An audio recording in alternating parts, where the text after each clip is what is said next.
A woman was left alone in the middle of the Western Railway station, her dark dress covered in dust, an old letter crumpled in her hand. The man who promised to pick her up never showed up. The last train had left, leaving only the sound of the wind and a lost look. If it were you, what would you do when you realized you had given up everything, waiting for a promise that was never kept?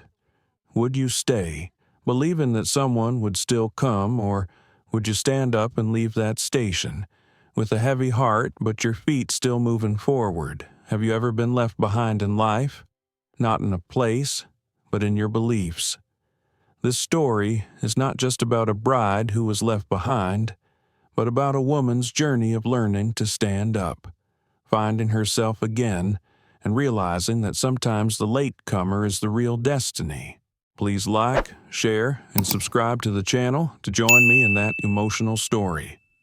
Abandoned mail-order bride sat on a crate at the station, unaware the cowboy was coming for her. Montana Territory, late September of 1882. The wind came down off the hills in long, restless sighs, stirring the yellow weeds that grew between the rails. The afternoon train had just gone, leaving behind a cloud of dust, the smell of coal, and a single woman sitting on a wooden crate near the end of the platform. Her name was Martha Ellery. She was 43, tall for a woman, with hands that still bore faint marks from years of stitching and scrubbing in a boarding house kitchen back in Missouri. The gloves she wore were clean but thin, the sort of gloves a woman mends herself more than once. A small carpet bag rested near her boots, and beside it lay a folded parasol that had long since lost its shine. Martha had arrived on the morning train, expecting to be met by a man named Mr. Thomas Avery, the rancher who had written her letters through the mail-order pages of a St. Louis newspaper. His last letter had been firm and kind. "I will meet you myself at Silver Creek Station. Friday, 2 o'clock sharp. You'll know me by my gray coat and hat, and I'll be holding a small bouquet. Welcome home, Martha." She had memorized those words during the long ride west, mouthing them softly as the train rattled through fields and over rivers. But now, hours later, the sun slanted lower and the platform was empty. The bouquet never appeared. Neither did the man. The station master, a stout fellow in suspenders, had already come out twice to ask if she needed a ride into town. The second time, his voice had turned cautious, as though he'd seen this sort of thing before. Martha had thanked him, then sat back down on her crate. She didn't want his pity. She wanted to believe Thomas would come. A freight wagon rolled past, its driver glancing at her from under the brim of his hat. Somewhere nearby, a telegraph clicked, quick and sharp like the ticking of a nervous heart. Martha watched the rails shimmer in the late light until her eyes blurred. When the wind picked up again, it lifted a loose page from her carpet bag, the corner of a letter. She caught it before it could blow away and held it tightly in both hands. The paper had softened with folding. The ink, though faded, carried the same steady hand that had comforted her through the lonely nights of the past year. She had not married since her husband died of fever 8 years ago. She had no children, no family left nearby. The letters from Thomas had felt like rescue, a door opening to a quieter life where someone might finally say her name with gentleness again. The last whistle of the day's freight train echoed far off. Then there was only the wind and the sound of her skirt brushing the crate. She sat that way until the sky turned copper. When she finally rose, her knees ached from the chill. The small station lantern flickered on above the door. A boy sweeping the platform gave her a sideways glance, then disappeared inside. Martha walked to the edge of the platform and looked down the tracks as though she could will the train back. Her reflection, faint and wavering, stared back from a puddle between the plank's tired eyes, streaks of gray near the temples, a face too honest to pretend hope wasn't slipping away. Her throat tautened. She pressed a hand to her chest and drew a deep breath. "Stand up straight," she told herself. "Don't let them see you fall apart."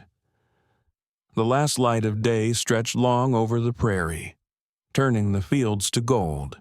In the far distance, a rider moved across the ridge, small against the sky, dust rising behind him. Martha squinted, her heart giving a small, ridiculous leap, but the figure turned away from the road and vanished into the cottonwoods. She let out a long breath. The rider wasn't coming for her.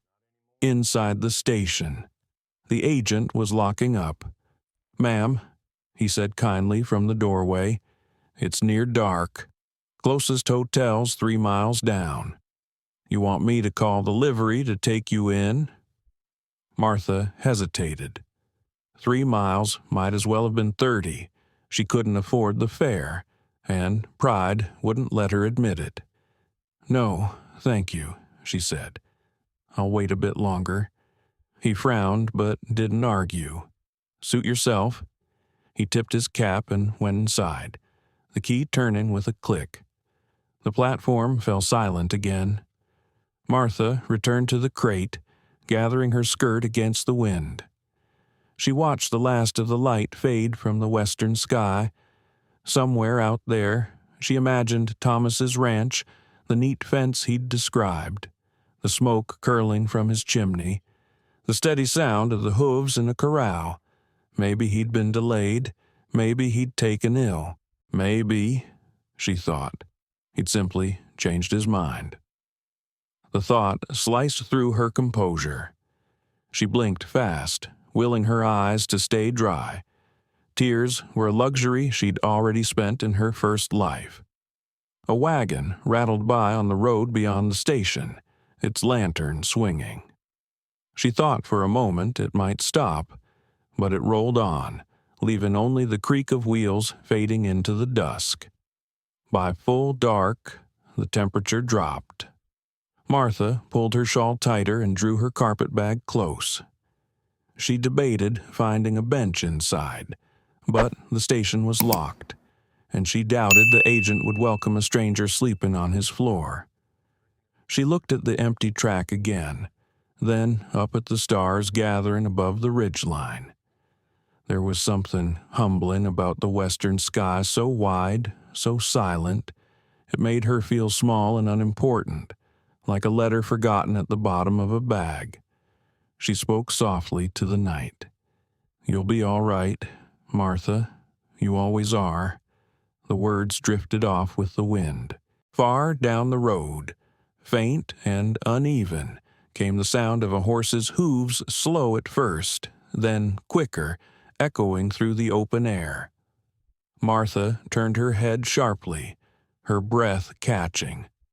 A lone rider emerged from the dark, a tall man on a chestnut gelding, the lamplight from the depot glinting off the silver bit of the bridle. He slowed near the station, scanning the platform. His hat was dark, not gray. His coat was trail dust brown. Martha stood, uncertain. The man reined in his horse and lifted a hand. "Evenin', ma'am," he called, voice roughened by the wind. "You waitin' on someone?" For a moment she couldn't speak. The question felt too heavy. "I was," she said finally. He studied her for a beat, then dismounted. "Name's Samuel Haynes," he said. "I came through town late, saw the light still burnin', didn't expect company." Martha clasped her hands together. "I was meant to meet Mr. Thomas Avery here, but he didn't come." Samuel's brow furrowed. "Avery, from up north, near Red Butte." She nodded, hope flickering like the depot lantern. "You know him." He hesitated. eyes dark in the lamplight. "I knew him, long time ago."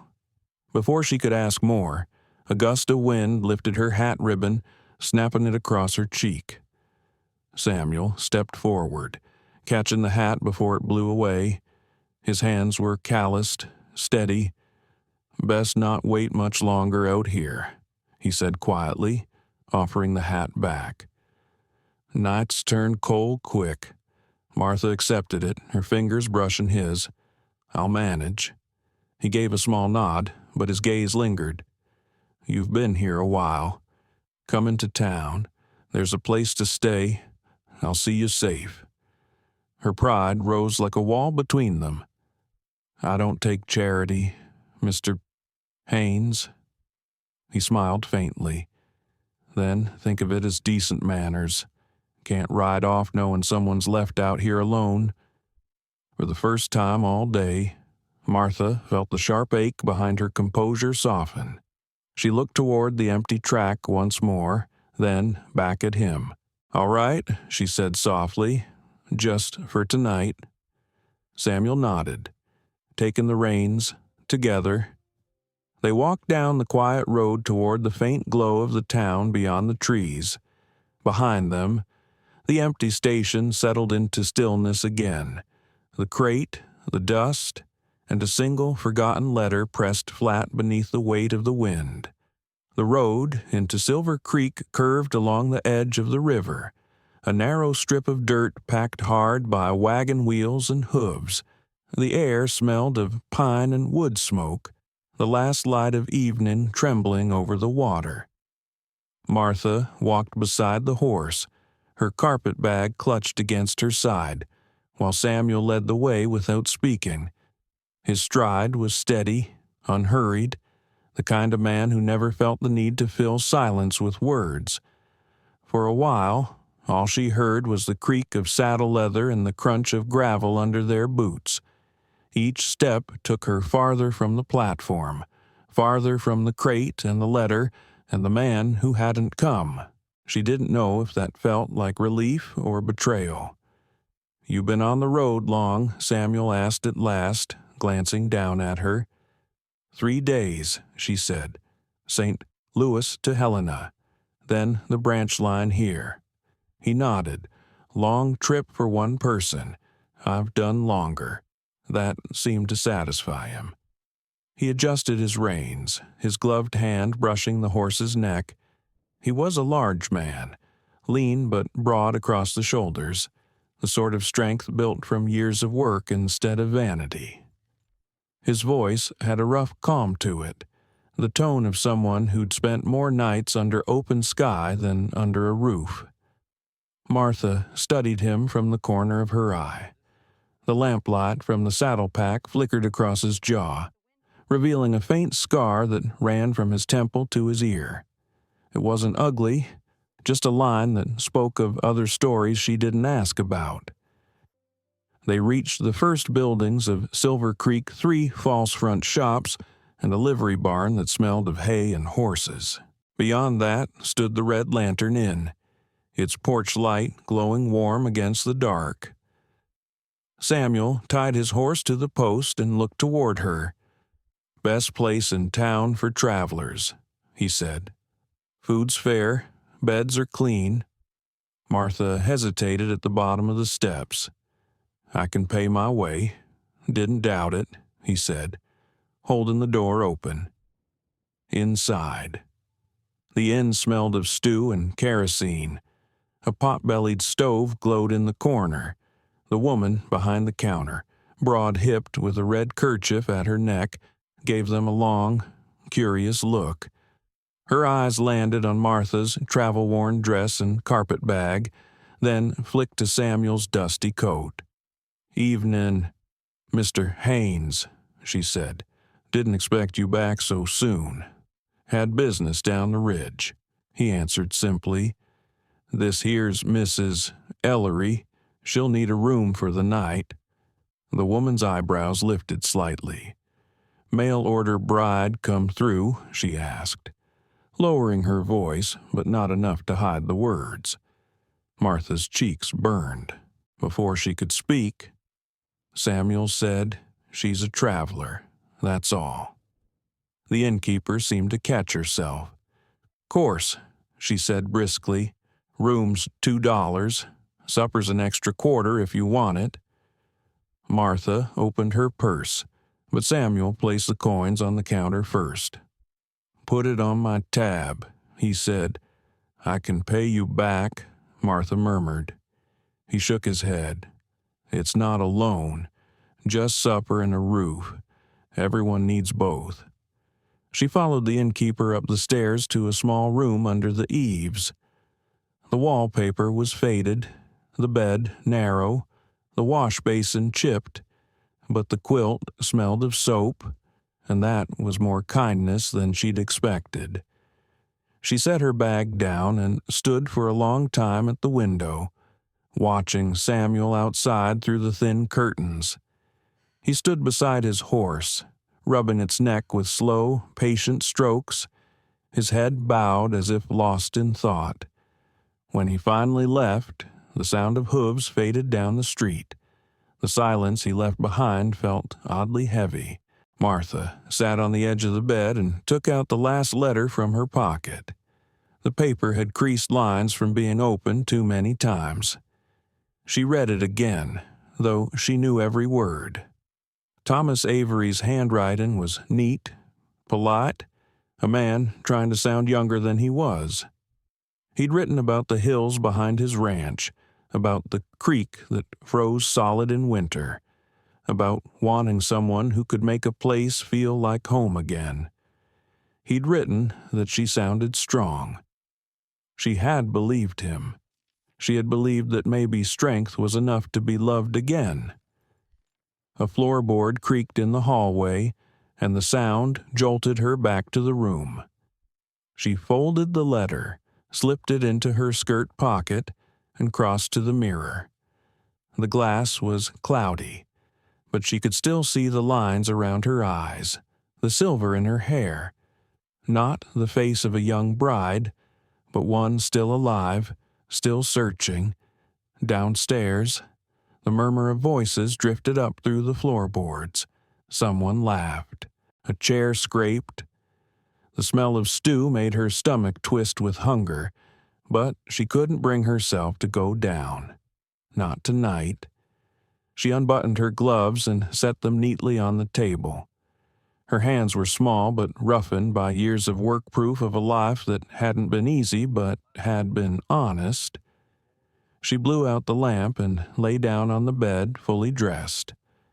Sleep didn't come quickly. Each time she closed her eyes, she saw the train pulling away, the steam curling around her ankles, the station fading into dust.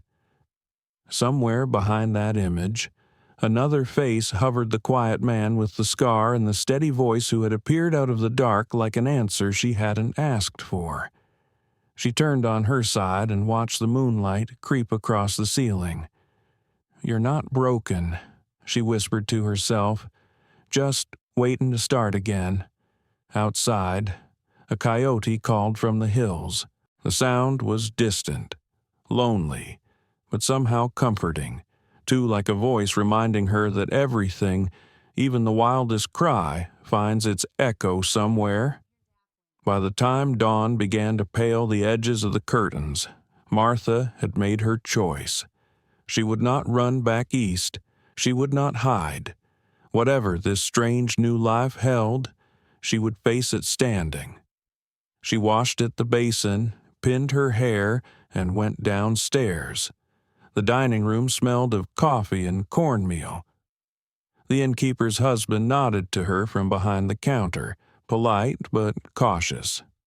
When the door swung open, Samuel stepped in. His coat was still dusty from the trail, his hat held in one hand. He paused when he saw her. "Morning, Mrs. Ellery.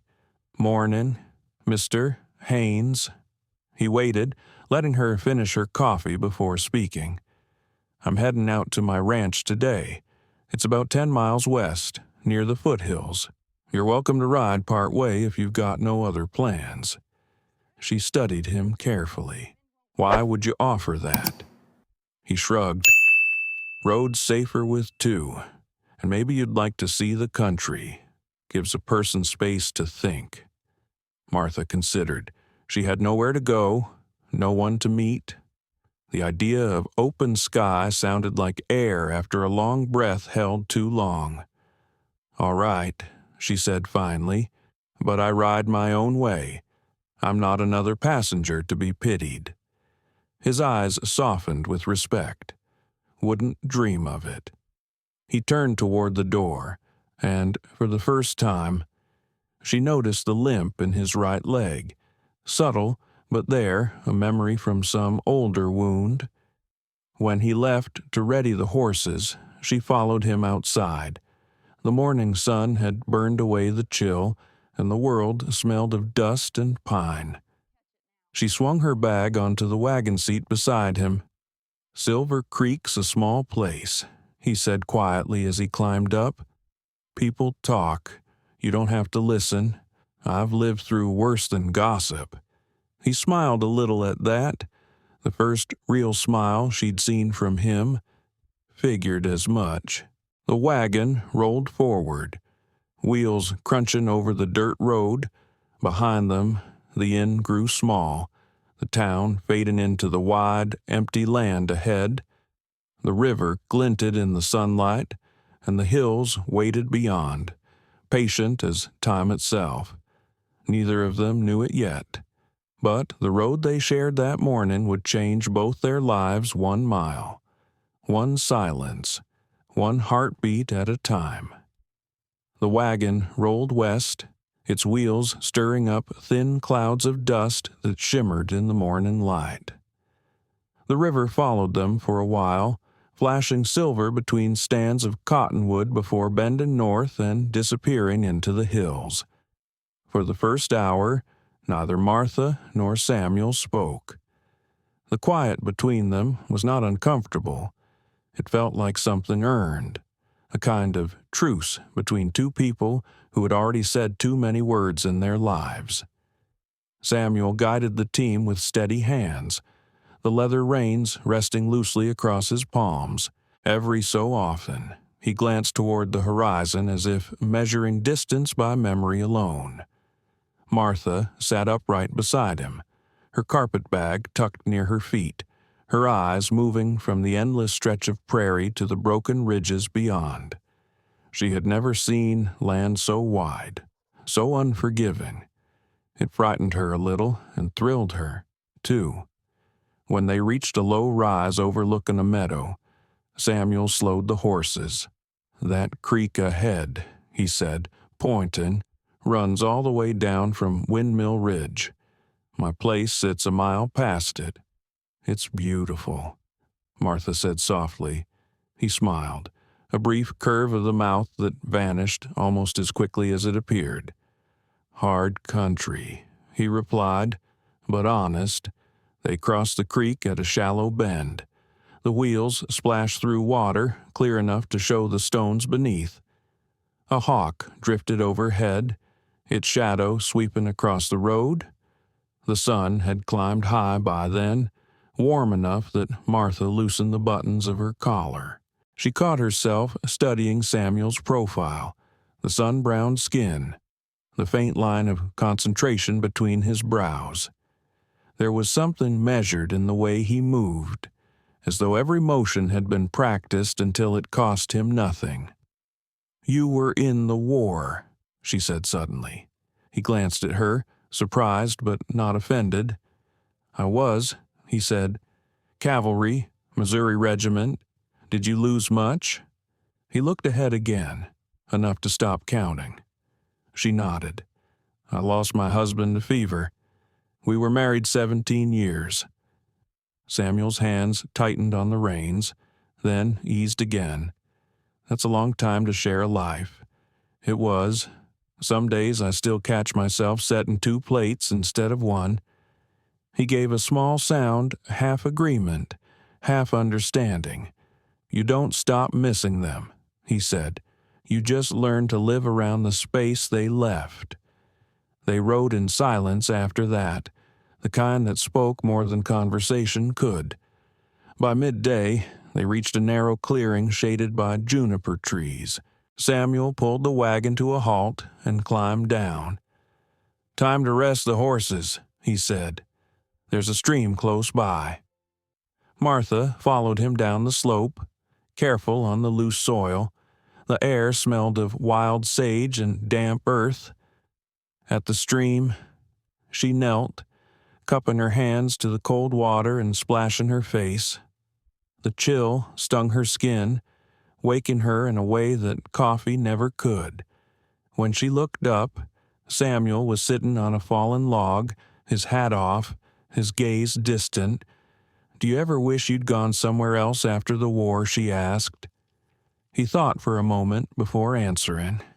"No, the West doesn't ask who you used to be, just what you can do now." Martha smiled faintly. "That sounds like mercy. Maybe it is." They ate a simple meal of bread and dried apples, then rested for a while in the shade. The quiet rhythm of the day began to settle her nerves. For the first time since stepping off the train, she felt no eyes on her, no judgment hanging over her shoulders, just the steady hum of insects, the rush of water, and the man beside her who asked for nothing she wasn't willing to give. When they started again, the road grew steeper.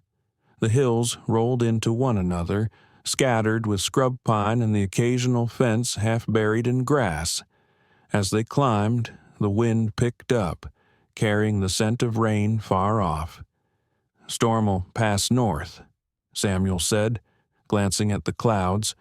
"We'll beat it if we keep steady." By late afternoon, the landscape opened suddenly onto a plateau. Below them stretched a small valley dotted with cottonwoods, and in its center, a weathered house with a slanted roof and a caved-in porch. A windmill stood nearby, its blades half broken, turning slowly in the breeze. Martha leaned forward, breath catching. "That's your ranch, Windmill Ranch," he said with a shrug. "What's left of it. It wasn't grand, but there was something noble in its endurance, the way the walls still stood despite wind and time." As they descended the hill, a herd of cattle appeared beyond the house, grazing near the fence line. Samuel's dog, a mottled blue heeler, came running out to meet them, barking once before circling the wagon with excitement. Samuel's face softened as he jumped down and rubbed the dog's ears. "That's Ranger. He's better company than most men."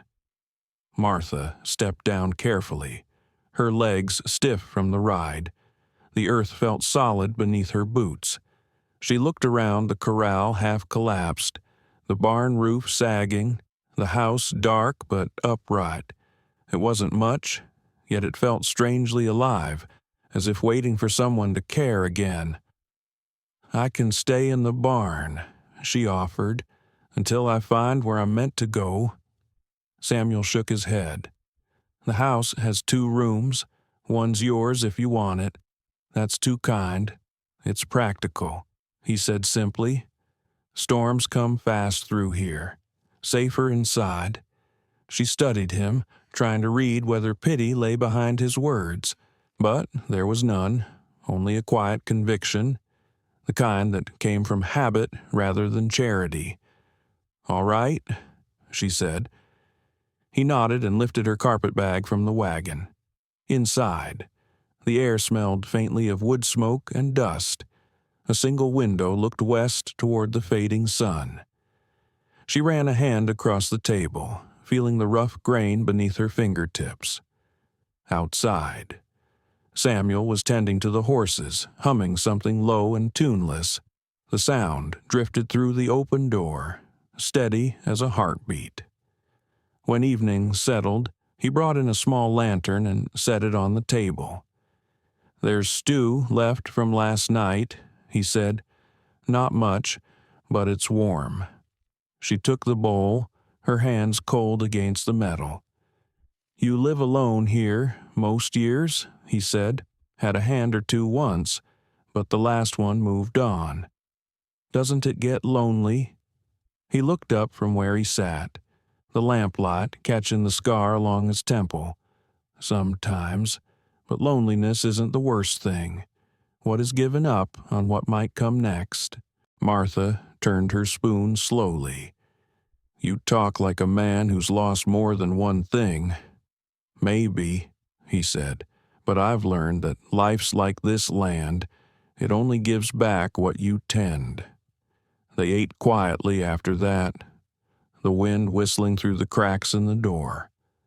When she finished, he rose, took her bowl, and poured her a cup of coffee instead.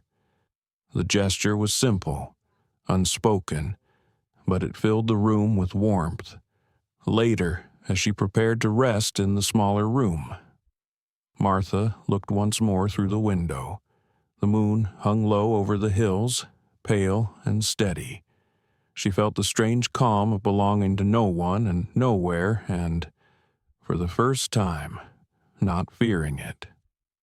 Down the hall, Samuel's footsteps creaked once, then went still. She lay awake for a while, listening to the night settle around the ranch. Outside, the windmill groaned softly, its broken blades catching the wind, turning just enough to make a sound like breathing.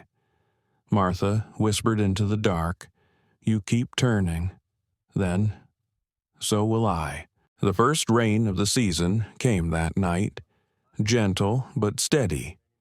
It whispered across the roof, seeping through the cracks between the shingles, tapping softly on the windowsill beside Martha's bed. She lay awake, listening, feeling the strange comfort of its rhythm. It was the first time in months that the sound of water didn't feel lonely. By morning, the air was sharp and clean, the grass glistening under a pale sky. Samuel was already outside splitting wood, his movements slow and methodical. Martha stood in the doorway with her shawl around her shoulders, watching him. He noticed her and paused long enough to nod before turning back to his work. The smell of breakfast filled the small house coffee boiling, bacon frying over the fire. Martha had found a tin of beans and some flour in the pantry, and though everything tasted faintly of smoke, it was better than she had expected. When Samuel came in, wiping his hands on a rag, he looked almost startled to see the table set. "You didn't have to," he said. "I was hungry anyway," she replied. "Seemed foolish not to make enough for two." He smiled faintly. "Then I'd be a fool not to sit down." They ate in companionable silence. The wind moved through the chimney, and the fire popped, sending a spark or two toward the hearth. After a while, Martha said, "You don't speak much for a man with company. I never learned the habit." He answered, "Words are heavy things. I try not to use them unless I mean to carry them." Martha folded her hands around her mug. "And what about quiet?" "Quiet's useful," he said. "Lets you hear what's true." She thought about that for a long moment.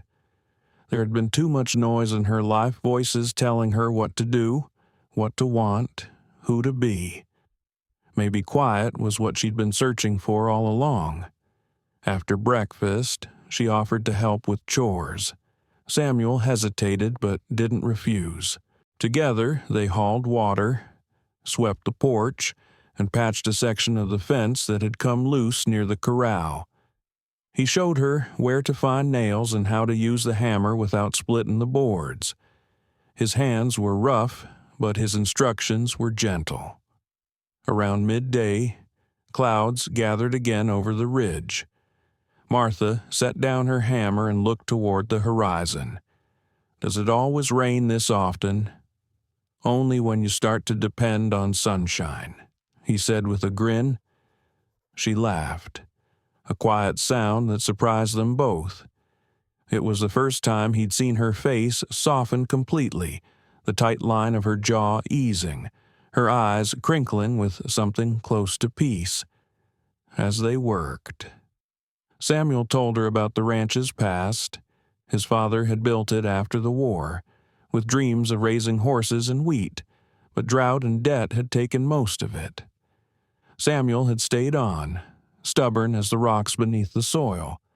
"I figure if I keep the walls standing, the rest will come," he said, and does it, some years more than others.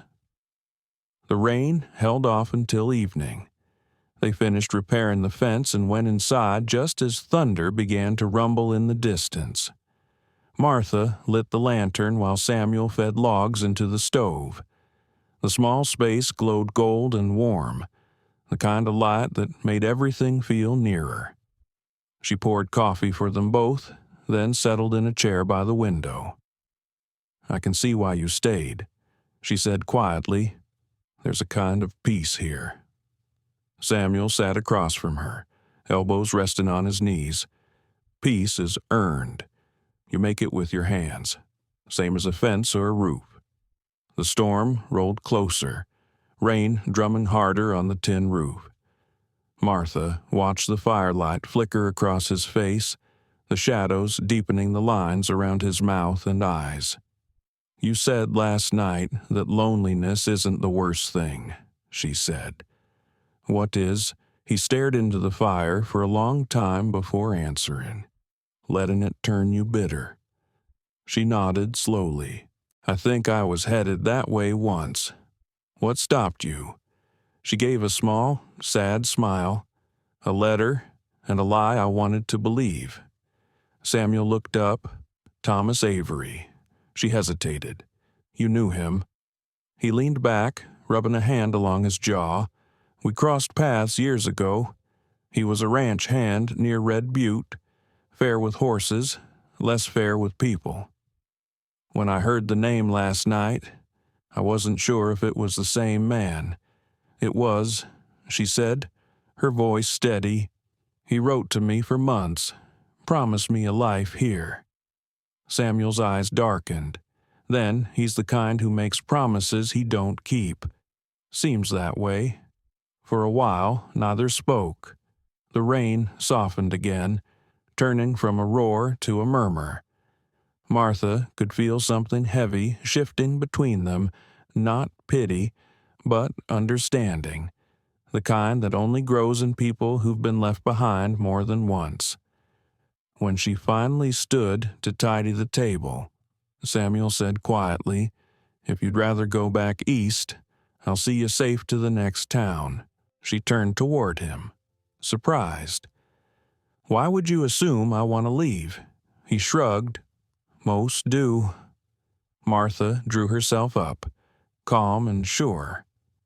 "I've spent half my life running from things that hurt. I'm tired of it. I think I'll stay a while if you don't mind the company." Samuel met her eyes.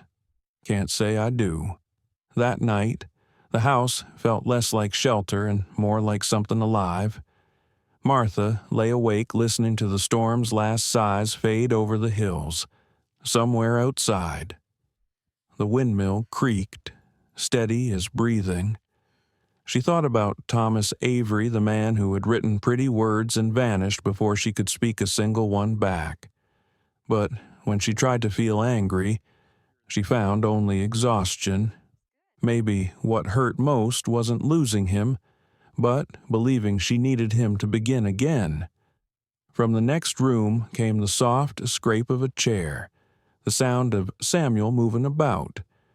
She imagined him checking the fire, making sure the flames stayed alive through the night.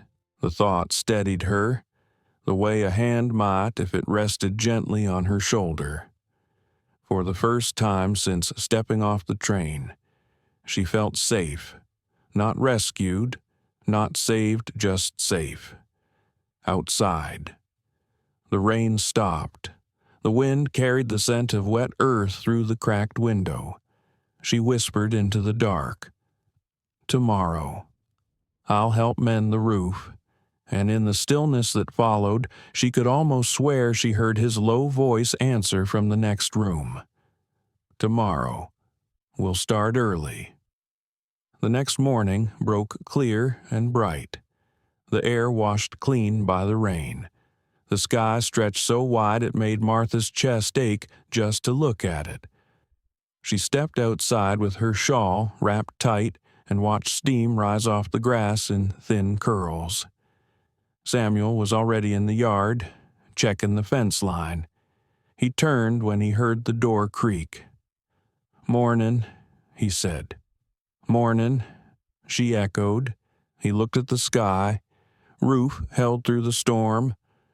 "I'd say that's luck, not skill. Then we'd best not test it twice," she said, smiling. The days that followed slid into a rhythm as natural as breathing. Martha cleaned the kitchen, aired the bedding, and found an old broom with half its bristles missing to sweep the porch. Samuel repaired the tool shed, patched the barn wall, and hauled water from the creek. They didn't talk much, but their silence was never heavy. It was the kind that felt shared, like a song hummed under breath. One afternoon, Martha found a box of seed packets tucked behind a barrel in the pantry. Most were faded, the ink blurred by time, but one label still showed clearly beans, early white. She brought it outside where Samuel was working near the corral. "You ever plant a garden here?" she asked.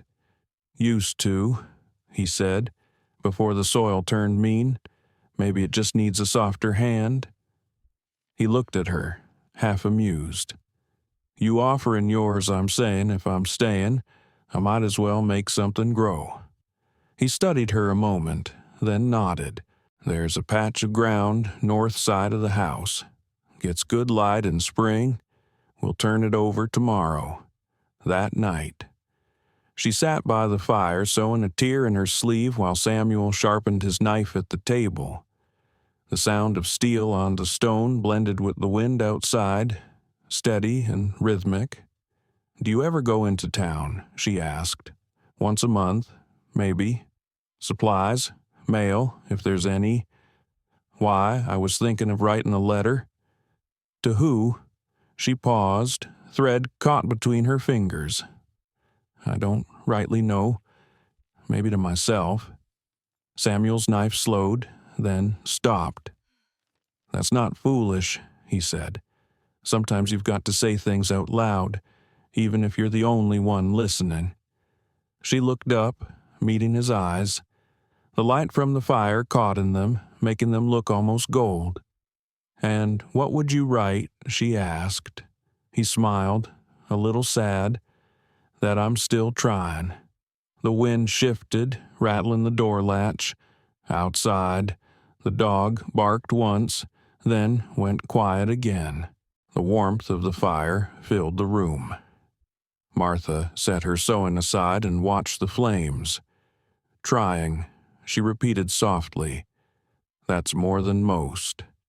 The next day, they started on the garden. The ground was hard, packed tight from seasons of neglect.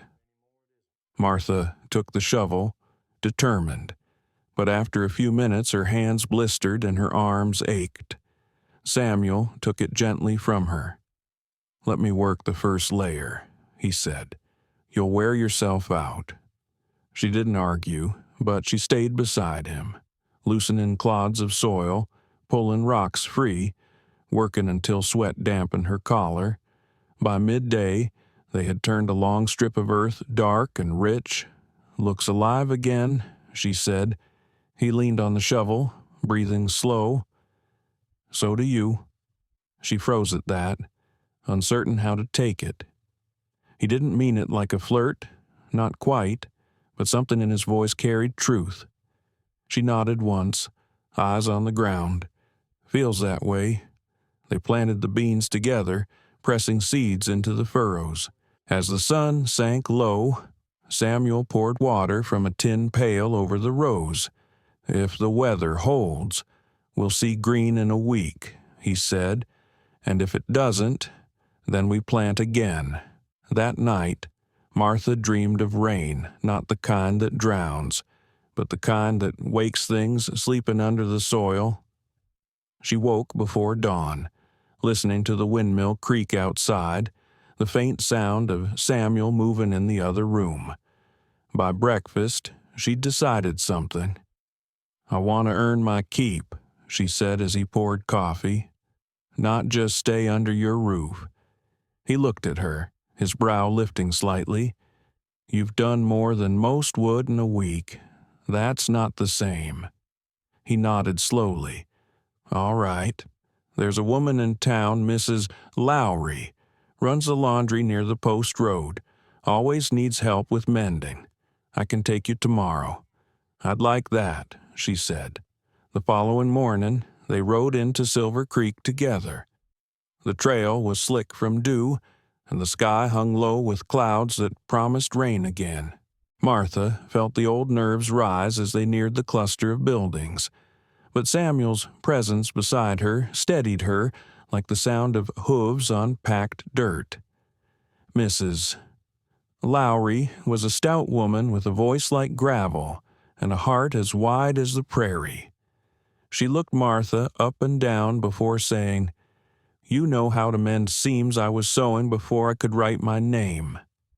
Martha replied, "Good enough for me.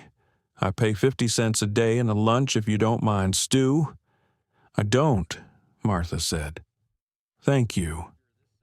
Samuel waited outside while she started her work. He didn't say much, just tipped his hat when she looked through the window. That small gesture, quiet, respectful, made something in her chest loosen. When she came out hours later, her hands sore and her back stiff, Samuel was waiting with 2 cups of coffee from the general store. He handed her one. "You made it through." "I did," she said, smiling despite herself. "Feels good." They rode home under a sky streaked with pink and gray. Somewhere along the road, a deer bounded across the path, white tail flashing before vanishing into the grass. Martha watched it disappear and felt a sudden, fierce gratitude for the day, for the quiet man beside her, for being alive enough to feel the ache of starting again. When they reached the ranch, Samuel helped her down from the horse. His hand lingered a moment longer than it needed to. Neither of them mentioned it. That evening, as they sat on the porch watching the light fade, Samuel said, "You ever think maybe the ones who leave us just clear the road so we can find the right one later?" Martha looked out toward the horizon where the sun was sinking behind the hills.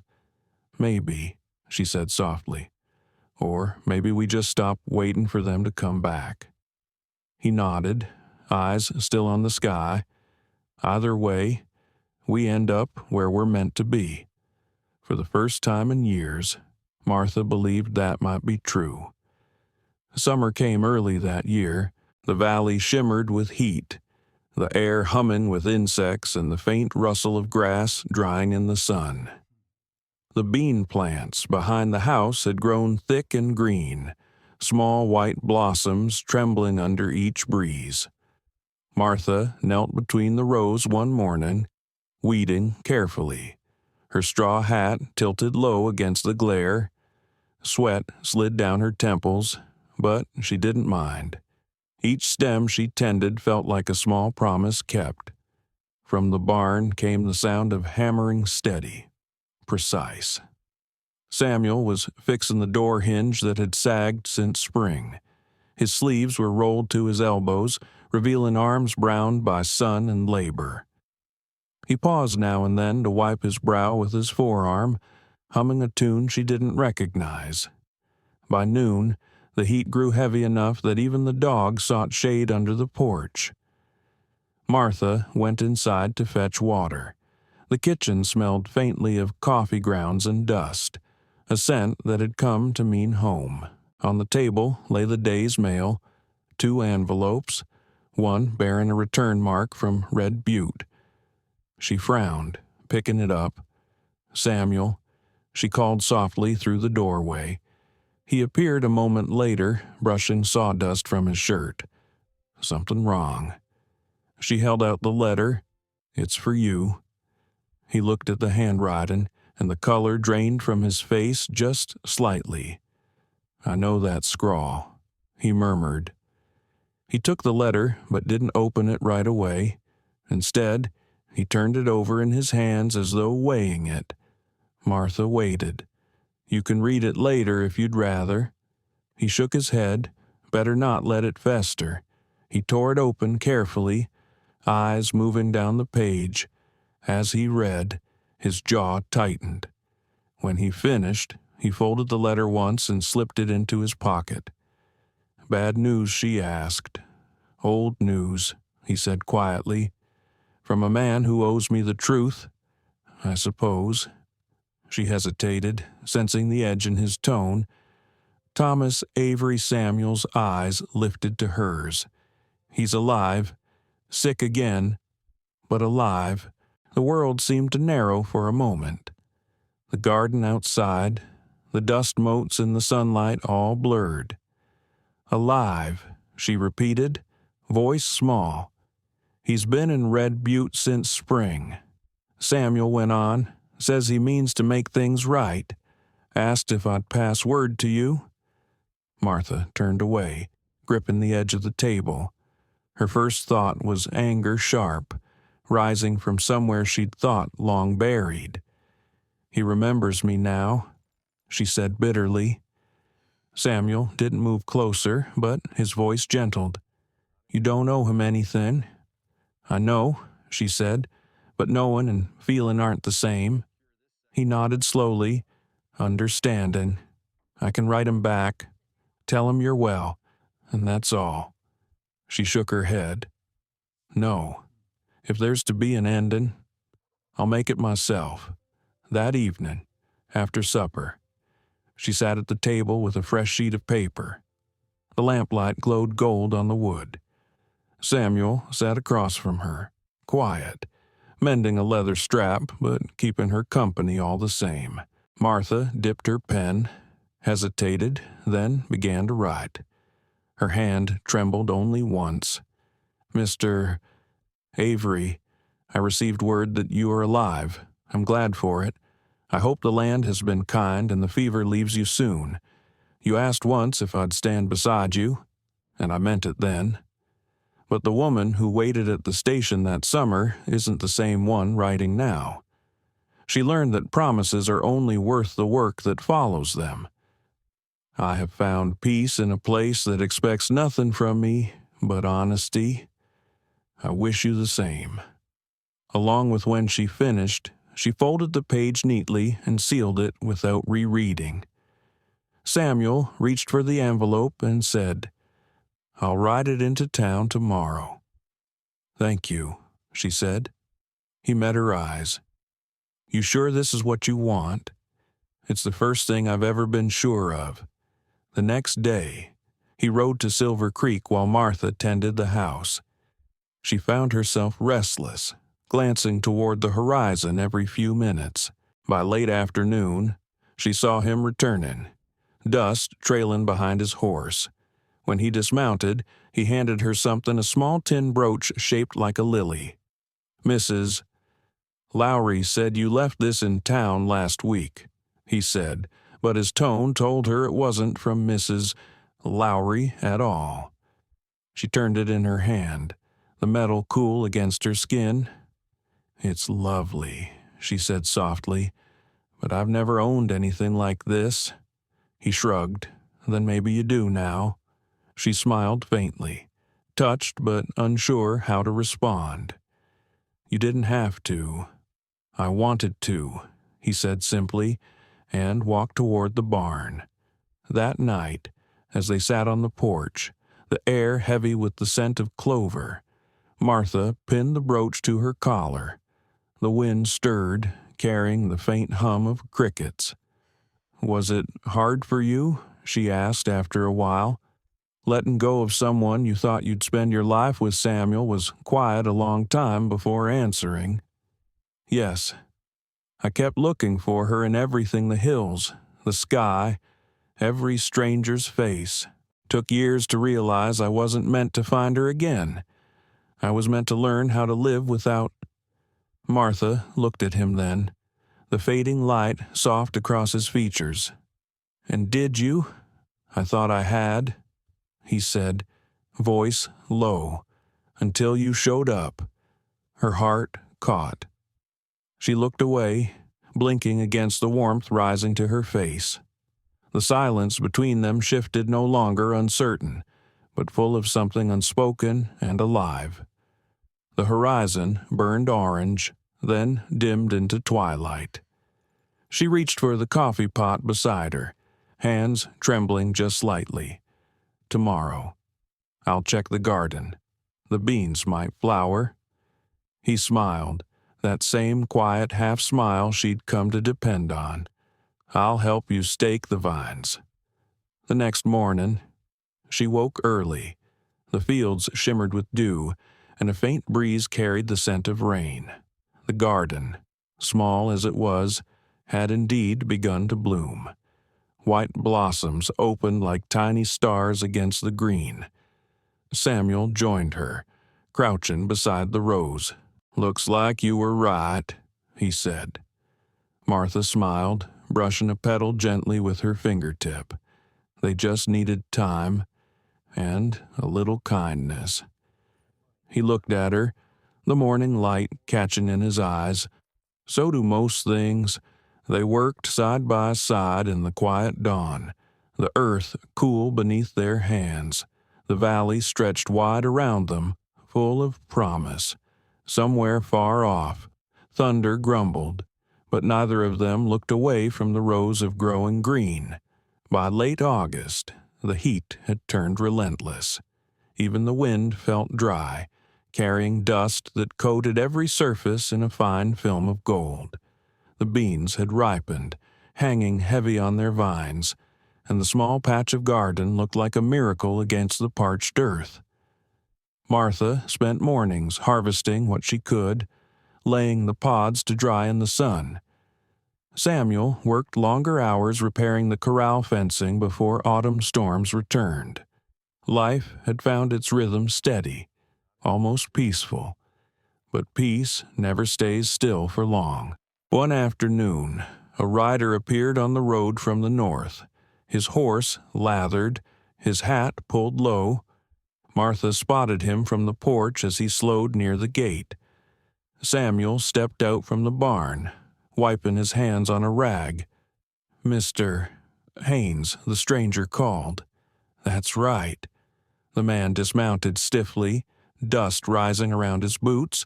He reached into his saddlebag and handed Samuel a folded paper. "Message from Red Butte. Man named Avery passed last week. Said you'd know what to do with this." Martha froze. The world seemed to tilt for a heartbeat. Samuel nodded, his face unreadable. "Appreciate the delivery," he said.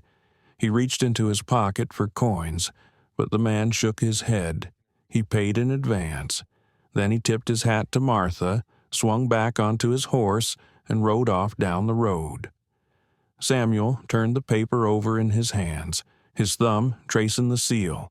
He didn't open it right away. Martha stepped closer. "It's from him. Looks that way." "I want to see it," she said, her voice steadier than she felt. Inside. Samuel unfolded the letter carefully. The handwriting was weaker than she remembered. The ink faded in places. He read aloud, "Ellery, if you're reading this, I've already left this earth with more regrets than I can count. I know I wronged you. I thought running from my past would make me a better man, but all it did was leave me hollow. I meant to send for you when I was settled, but by then my courage had gone to dust. I'm sorry for the hurt I caused. I don't ask forgiveness, only that you live kinder to yourself than I ever did. There's a small parcel of land east of town, your name's on the deed now. It isn't much, but it's honest. Thomas Avery." When Samuel finished, the room went quiet except for the faint ticking of the clock on the shelf. Martha stared at the letter for a long time before saying softly, He left me land. Samuel nodded. You don't have to take it. I don't want it, she said quickly. Then, quieter. But I think I'll see it once, to make sure it's real. Samuel studied her face. Then, I'll take you there. The next morning, they saddled the horses and rode east. The journey took hours, the trail winding through pale hills and sagebrush. When they finally reached the boundary marker, Martha stopped. Before them stretched a narrow valley, dry, forgotten, but not lifeless. A single oak tree grew near a creek bed. Its branches spread like a sheltering hand. She dismounted, walking toward it. The ground smelled of dust and wild thyme. This was where he meant to start over, she said, almost to herself. Funny thing, I did, too. Samuel stood beside her, hat in hand. Sometimes we start over in the wrong place first. She looked up at him, and in that instant, something in her heart eased. Not forgiveness, something quieter. Release. I'll sign it over to the church in town, she said. Maybe they can make use of it. Samuel nodded. That'd be fitting. On the ride back, the air began to cool, and the first hints of autumn painted the ridge in gold and rust. Martha felt lighter somehow, as if every mile was carrying her farther from the ghost of the woman who had once sat waiting on a crate at a train station. When they reached Windmill Ranch, the dog came running to greet them. The sky was streaked with pink, and the windmill spun slowly in the evening breeze. Martha dismounted, then turned to Samuel. Thank you, she said simply. For what? For coming with me. For not asking questions when I didn't have answers. He gave a small smile. You don't owe me thanks. I've seen men strong enough to move mountains who couldn't face what you did today. She looked away, embarrassed by the warmth that rose in her chest. You think too kindly of me. Not kindly, he said, just true. That night, they ate supper in near silence, but it wasn't the uneasy kind. It was a silence full of peace, the kind that comes after a wound has finally stopped bleeding. Later, Martha stood by the window, watching lightning flicker far off across the plains. She thought of Thomas Avery, how his words had once built dreams in her mind, and how now, even in death, he'd managed to give her one last choice. She had chosen freedom, behind her. Samuel's voice broke the quiet. You did right, he said. She turned, surprised. You didn't read my thoughts. Didn't have to, he said, smiling faintly. You've got that look of someone who finally laid something down. She laughed softly. Maybe I did. He walked to the door, pausing before stepping out onto the porch. Tomorrow, we'll harvest the rest of the beans, he said. Then maybe I'll take you fishing down by the creek. There's peace in that kind of waiting. I'd like that, she said. After he left, she lingered by the window. The windmill turned, slow and steady, each creak a reminder of time moving forward. The night smelled of rain and earth and something new she couldn't yet name. For the first time, Martha didn't feel like a woman abandoned or forgotten. She felt like a woman arrived exactly where she was meant to be. Autumn slipped quietly into winter. By the time the first snow fell across the valley, Windmill Ranch had taken on a hush like breath held between heartbeats. The days shortened, the nights deepened, and the world turned silver under the moon. Martha woke each morning to frost on the windows, her breath clouding the air as she stoked the fire in the stove. She had come to love the rhythm of the place, the scrape of kindling, the steady clatter of hooves in the barn, the way Samuel's voice carried softly through the cold as he called to the horses. It was a quiet life, but not an empty one. There was meaning in the small, daily things. One afternoon, snow began to fall thick and fast, burying the fences in white. Samuel came in early, stamping the cold from his boots. His beard was dusted with snowflakes, his hands red from the chill. "Storm's blowing stronger than I figured," he said. "Best stay close to the fire tonight." Martha poured him coffee, watching the steam rise between them. "I don't mind storms," she said. "They make everything pause." He smiled faintly. "You always find the good in what most folks curse. I've learned storms end eventually." He sat across from her, rubbing warmth back into his hands. The room smelled of wood smoke and bread baking. Outside, the wind howled, but inside it was soft, still, alive. As the snow deepened over the next days, they were cut off from town. The world shrank to the boundaries of the ranch and the circle of firelight in the evenings. Martha sewed new curtains for the windows. Samuel repaired a broken stirrup. Sometimes they shared stories not of heartbreak or hardship, but small, ordinary things. She told him about her mother's lilac garden back in Missouri. He told her about a mare he'd raised from birth, the only creature he'd ever trusted fully.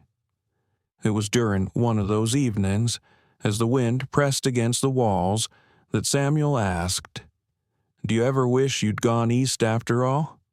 Back to something easier, Martha looked into the fire. "Easy never suited me," she said. "I think I needed to come where the land demands something of you." He nodded slowly. "Maybe that's why you fit here better than most."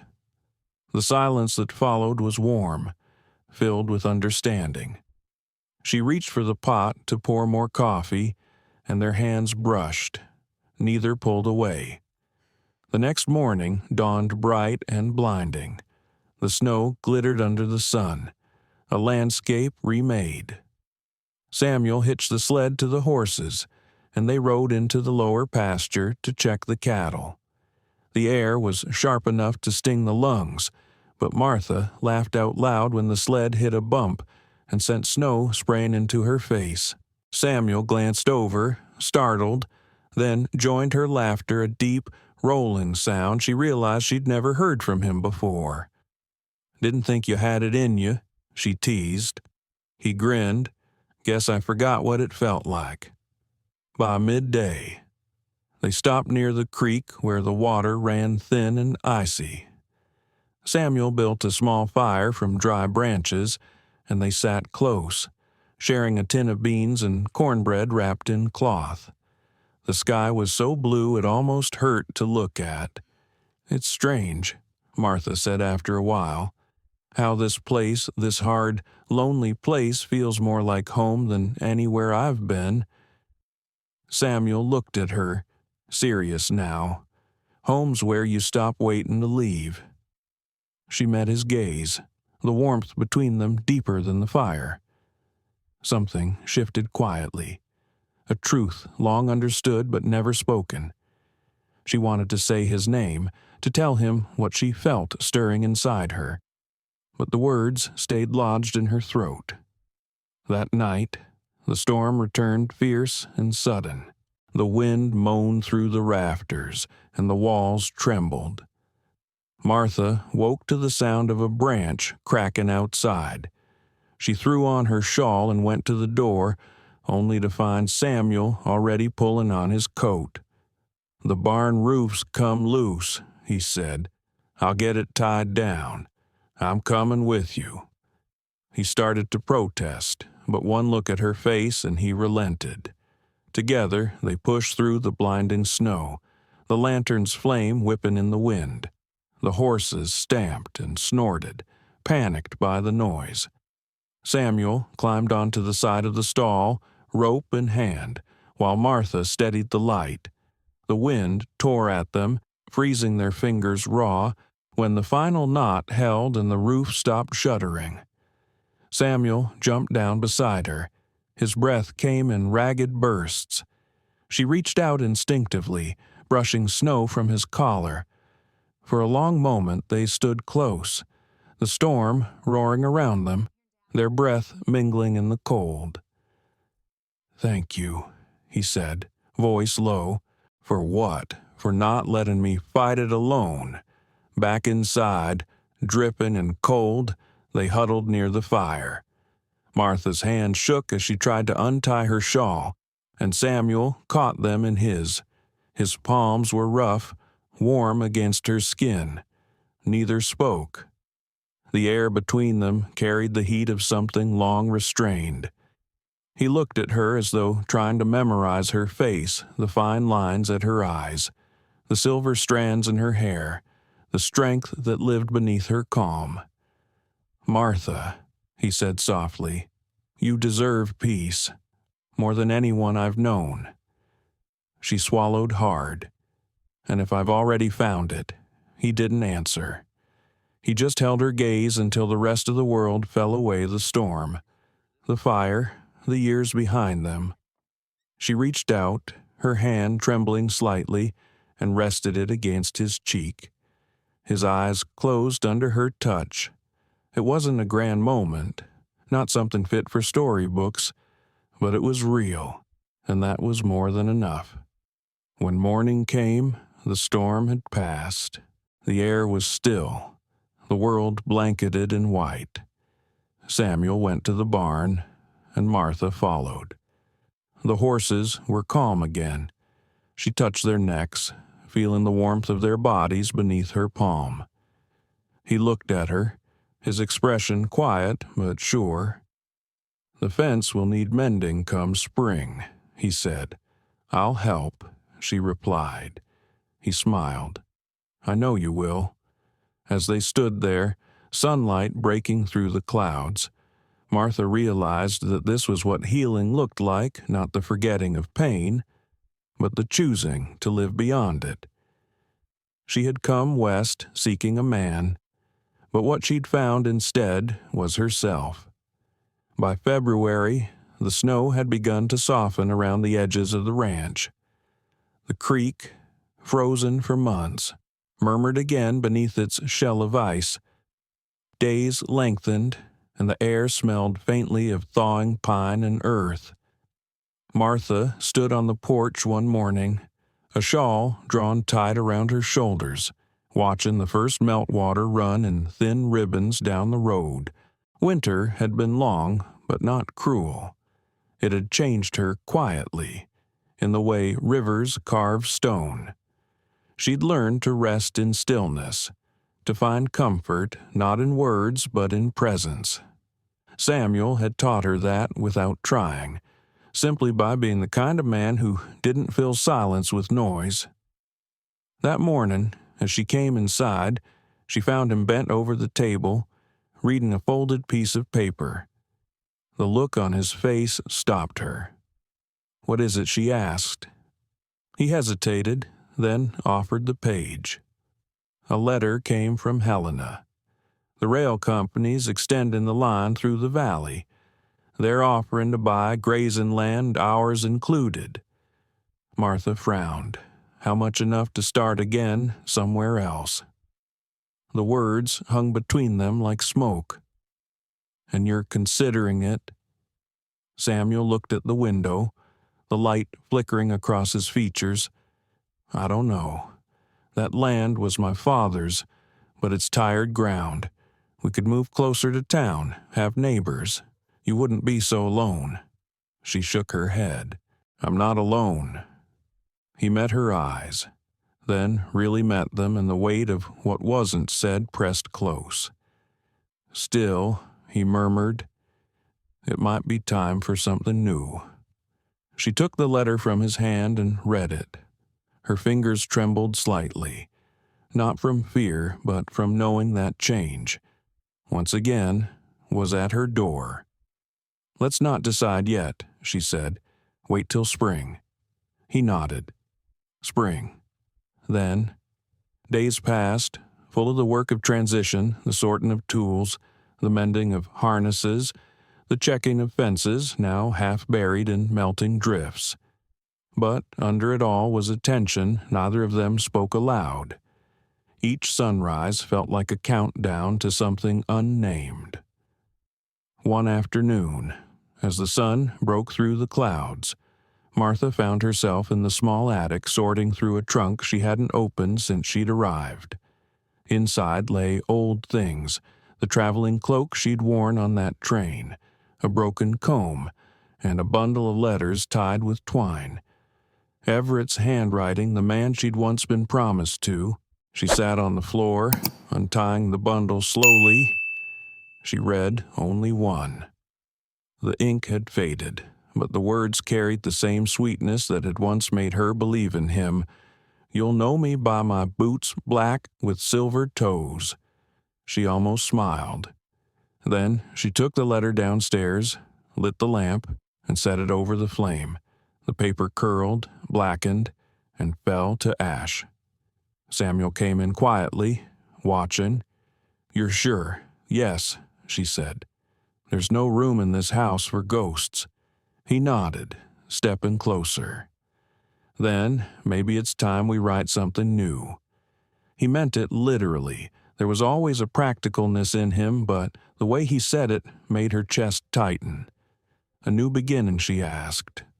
He smiled faintly. "Something like that." Spring arrived early, grass returned in patches of green, and the sky stretched wider. Martha planted again beans, squash, and a small row of lilacs along the fence line. Samuel repaired the wagon, humming low as he worked. But one morning, she found him in the barn, sitting on the edge of the stall, pale and holding his side. "You all right?" she asked, rushing forward. "Just slipped on the ice," he said, trying to smile. "Old ribs, that's all." But the cough that followed told another story. It lingered through the week, low and harsh. Martha tried to coax him to rest, but he waved her off, always saying, "Tomorrow, when the fence is done." By the 5th day, he couldn't hide it anymore. Fever took him. She stayed by his side through the night, dampening his brow, her heart steady but breaking. "I'm not leaving," she told him when he tried to speak. "Don't waste breath arguing." He smiled weakly. "You never did listen." When dawn came, the fever broke. He slept long and deep, and she watched him. Every breath of prayer she didn't know how to speak. Outside, the first lilac buds were opening. Life persisted. By the next week, he was walking again, slower but stronger. One evening, as they sat on the porch, he said, "I thought about what you said about not leaving. I don't think I could sell this place. It's more than land now." She looked out at the fading light. "It's home," she said softly. He reached into his pocket and drew out a folded paper, the letter from Helena. He tore it clean down the middle, then again, until the pieces fluttered like pale leaves in the wind. "I'd rather build than start over," he said. She smiled, tears stinging her eyes. "Then let's build." They spent the next weeks drawing plans on scraps of paper and extra room off the kitchen, space enough for sunlight and for guests who might never come. Samuel worked slowly, careful not to strain himself. Martha mixed mortar, her sleeves rolled up, hair tied back. It wasn't easy work, but it was joyful, and when the walls began to rise, it felt like watching their own story take shape in timber and stone. One afternoon, he paused mid-hammer and said, "You know, I think I like this version of us better." She laughed. "Which version? The one that builds something worth staying for." As the sun set, they stood together in the doorway of the half-built room, the world glowing gold around them. Martha leaned her head on his shoulder, and he rested his hand over hers. Neither spoke, because they didn't need to. The quiet said everything. The gratitude, the love, the hard-won peace. Later that night, as Martha wrote in her small journal by lamplight, she penned only one sentence.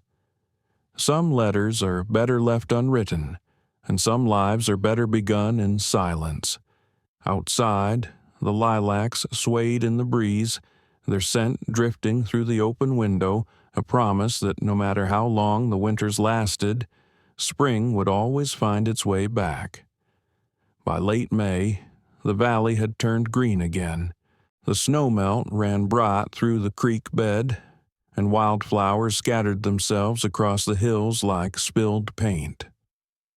The windmill creaked lazily in the soft breeze, and the fields shimmered with new grass.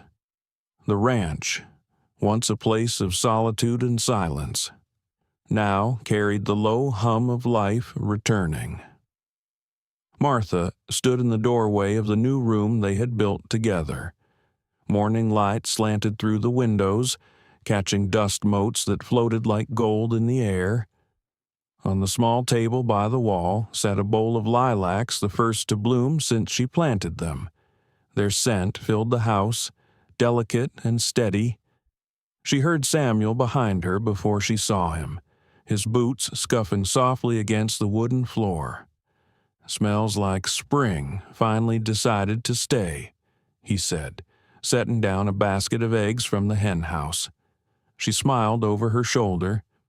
"I wasn't sure they'd take root. The ground was dry when I planted them. They took because you kept tending them," he said. "That's how most things last." She turned back toward the window. The sky stretched wide and endless, the kind of blue that only came after a long winter. "It feels different this year," she said quietly, "like the world isn't waiting to see if I'll break." He chuckled softly. "That's because it knows you won't." They spent the morning mending the fence along the south pasture. The rhythm of the work was slow, comfortable hammer, pause, breathe. Martha liked the sound of Samuel's quiet humming under his breath, the way his words always seemed to fill the space without crowding it. When the last post was in place, they sat on the fence rail, sharing bread and coffee. The horizon shimmered with heat. A hawk circled high above. "Do you ever miss the army?" she asked suddenly. He shook his head. "No. I miss what I thought I was fighting for, something clean, something clear. But wars don't give you that. They just teach you how much you can lose." She looked at him, his face lined but calm. "And what did you find instead?" He glanced toward her, a faint smile tugging at the corner of his mouth. A reason to stay. Her breath caught. She didn't answer, not with words. She just reached over and laid her hand over his. His fingers closed around hers, rough and warm. It was a simple thing, that touch, but it carried all the words they hadn't needed to say. That evening, thunder rolled far off across the hills. They stood on the porch, watching the storm build. The sky darkened, wind sweeping through the grass in silver waves. Martha leaned against the post, her shawl wrapped tight around her. "Looks like it'll pass north," Samuel said. She nodded. "I used to be afraid of storms. They made me feel small. And now," she smiled faintly, "now they just remind me everything starts over." The rain came soft at first, then stronger, drumming against the roof. Samuel reached out, taking her hand again. "You ever think about how we got here?" he asked. "Every day," she said, "and still, it feels like a story I borrowed from someone braver." He shook his head. "You wrote it yourself, Martha, every page." The thunder cracked, echoing through the valley. She felt his hand tighten around hers. "Maybe," she whispered, "but you helped me learn how. They stood there until the rain faded to a drizzle. The world smelled new again, wet earth, pine, and lilac. The next morning dawned clear. The creek had swollen slightly, and sunlight broke across the valley like a promise.